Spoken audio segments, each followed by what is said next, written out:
On him? Yeah. It still boggles the imagination how that could have ever been done. Did you But see the there it doorway? It's like carved into Yeah, the yeah, rock yeah. face. Yeah, Like that's a keyhole or something. Yeah, that's near. So can I share the You have to come closer. According to the shaman that was there? Yeah, you wanna? Okay, keep telling your story. All right. Do you want me to repeat it or keep on going? Keep on going. Pizarro, etc. Well, Pizarro, this conquistador who is there for pure profit, and they destroyed the Inca Empire. And the story does go on, because then what happens to the Spaniards is total karmic retribution. So they get this greatest empire, about the size of the Roman Empire at its height, was this whole Incan Empire that spanned from northern Chile all the way up to Colombia, all Peru, all Ecuador, and then parts of some neighboring countries, with this network of roads over 15,000 miles just everywhere were these roads that are still being used by truckers and hikers today. So Pizarro knew that the prize was really Cuzco and everything north. That's where the gold mines were. There was another general with him, and he demanded land. And Pizarro said, okay, you get everything south. And what that general got was the Altiplano, which is the high desert plateau of South America. And it's all desert, and there's really nothing there.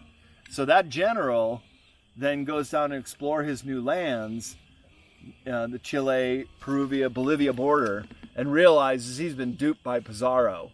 He comes back to Peru in Lima, which was then set up as the Spanish capital, and kills Pizarro. And then, of course, his men kill him. And it goes back and forth where just a very few of the original conquistadors even lived more than a decade. They ended up, it was all infighting. But by then, the word had gotten back to Spain that great riches were found in South America, so there was no shortage of young men and other explorers to get down there and do it. And so the Spanish eventually built up their empire. And do you know why Brazil, which is Portuguese, is on that one side of South America, and then it's all Spanish-speaking countries on the other? That was decided by the Vatican. They chose a longitude line that basically separates Brazil, being Portuguese, who are also one of the original discoverers of this land, sailing with Columbus for the Spanish crown. The Spanish crown took the entire eastern or western part of South America all the way up through Central America, and of course into California in the Southwest. And just over here on the California coast is the farthest southern outpost of the Russians, called Fort Jenner. And so you had two empires butting right up, and the El Camino Royal, the Royal Road, which connected all the missions throughout Alta California, which is where I live in Santa Cruz, one of the missions. There's still some old adobe buildings in Santa Cruz, and you can follow the old Incan Road, and all through the Bay Area you see signs like El Camino, and you can follow it.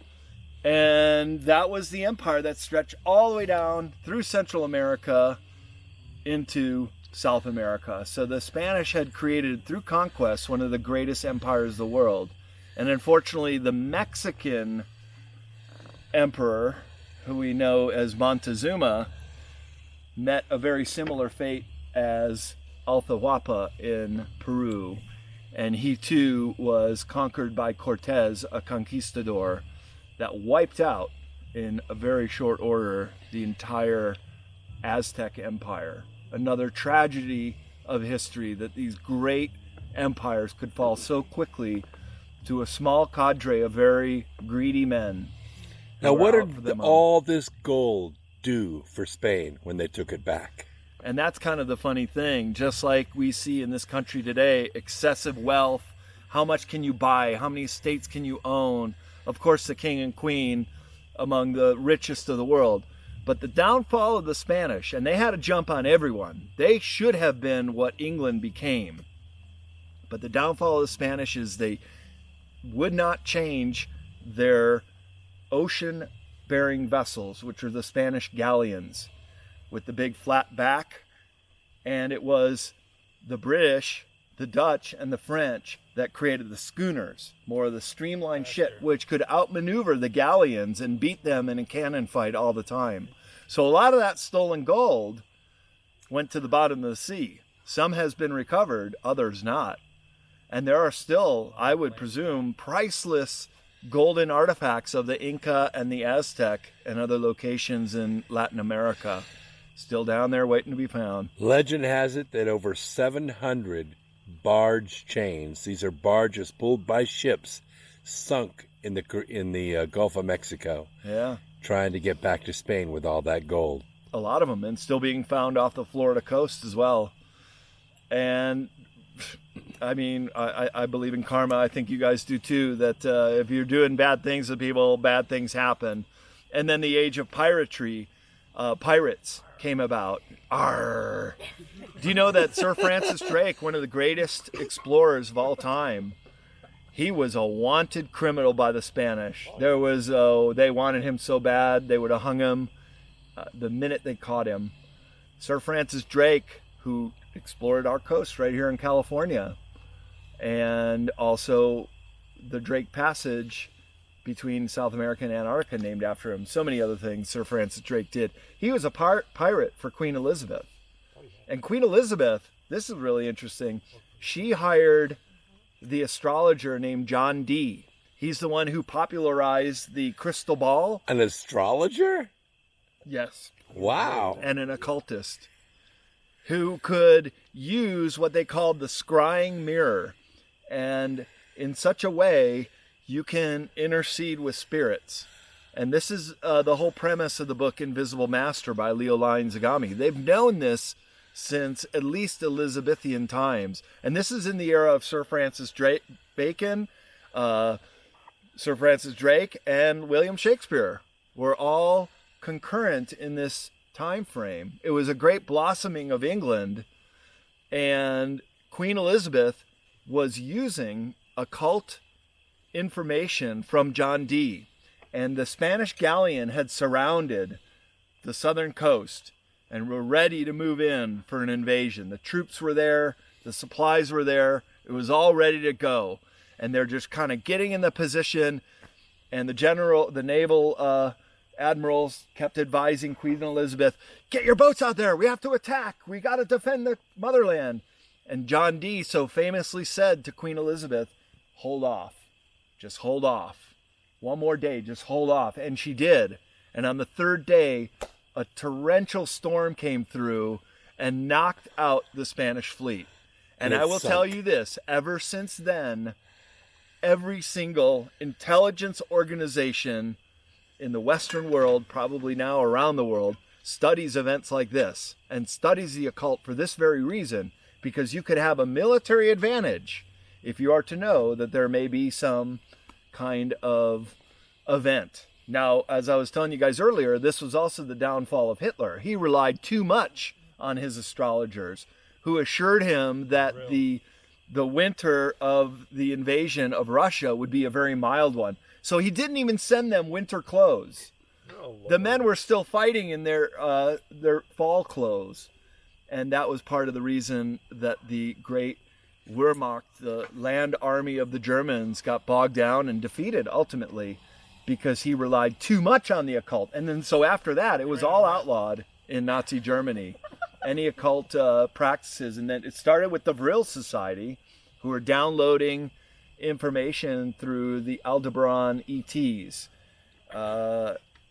Several women with long hair, Maria Osvich and Sigrid, and they actually had full plans. I was reading a book at the conference somebody dropped off of me to look at, and the full plans for interdimensional spacecraft were handed to the Nazis, which then usurped this technology and had a huge head start on everybody, because they were not only collecting backward engineered craft from the Black Forest, was a famous one in the 1930s, but Mussolini had an intact craft that crashed in Italy that he turned over to the German engineers.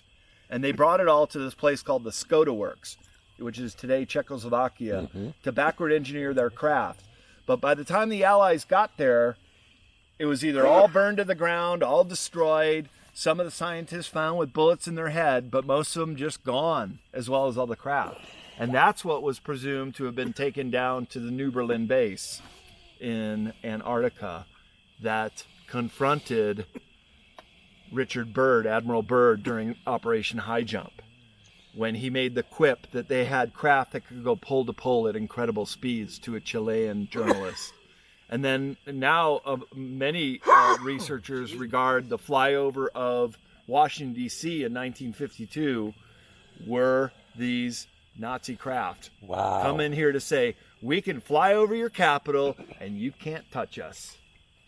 And then a few years later was Operation Argus, where they presumably nuked the New Berlin base in Antarctica. And then shortly after that was the Antarctica Treaty, which specifically said you can never nuclear tests on Antarctica. Well, why would you even need to inject that if it's never been done? It should be a no-brainer. But by that time, the Nazis had moved out of that base. It was actually difficult for them to work in such inhospitable climates, even though the ice dome created warmer areas under the ice. And oh boy, I'd love to get there with a film crew. You too, Brooke. We go down there with your Geiger counter and we see if... That's what I'm talking man, about. that would be groundbreaking. That would be true research. Absolutely. To go to New Schwabenland, Absolutely. Antarctica. My And friend Brad Olsen. All right, guys. everyone. Woohoo! from Pizarro to Awesome recording. New Berlin base.